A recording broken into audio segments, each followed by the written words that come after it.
माँ सरस्वती को प्रणाम करके हम यहाँ पर हिंदी व्याकरण यानी भाग 2 में अपठित गद्यांश पढ़ने जा रहे हैं। दिए गए गद्यांश को ध्यानपूर्वक पढ़ के प्रश्नों के उत्तर दीजिए। यहाँ पर राजा कृष्णदेव राय के दरबार में, कौन थे? राजा कृष्णदेव राय। उनके दरबार में अनेक विद्वान रहते थे। तेनाली राम उनमें से एक थे। चतुराई के लिए बहुत ही प्रसिद्ध थे। एक दिन की बात है कि राजा कृष्णदेव राय के दरबार में एक बार वहाँ पर ब्राह्मण आए और उन्होंने महाराजा से कहा कि महाराजा, सुना है कि आपके दरबार में एक से अनेक बढ़कर विद्वान हैं। और महाराजा ने गर्व से सिर हिला कर के कहा कि हमें अपने दरबारियों की बुद्धिमत्ता पर गर्व है। ब्राह्मण ने प्रश्न पूछा कि आपके दरबारियों में कोई बता सकता है कि मेरी मातृभाषा क्या है?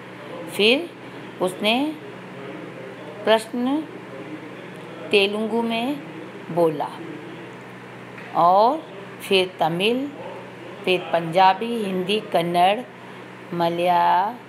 मलयालम, मराठी और कोंकणी भाषा में बोला। ये जिन भी भाषा में बोलते लगता कि उनकी मातृभाषा है।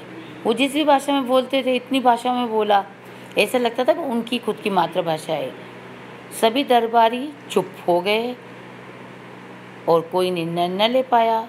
तब महाराज ने तेनाली राम की तरफ देखा और तेनाली से प्रश्न का उत्तर न देखकर कहा कि ब्राह्मण को कुछ दिनों के लिए अतिथि गृह में ठहराया जाए और मुझे उनकी सेवा का मौका दिया गया। ऐसा ही किया गया।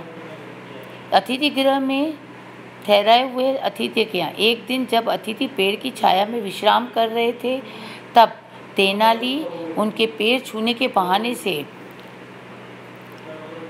उनके पैर में कांटा चुभो दिया और वह ब्राह्मण दर्द से छटपटाकर तमिल भाषा में अम्मा अम्मा चिल्लाकर बोले।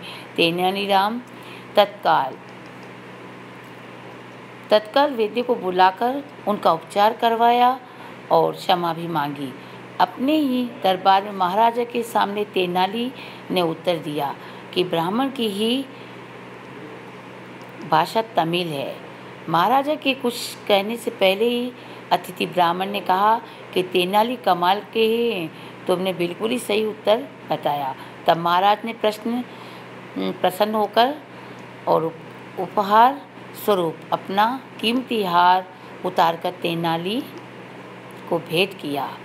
बच्चों, यहाँ कुछ प्रश्न दिए हुए हैं, उन प्रश्न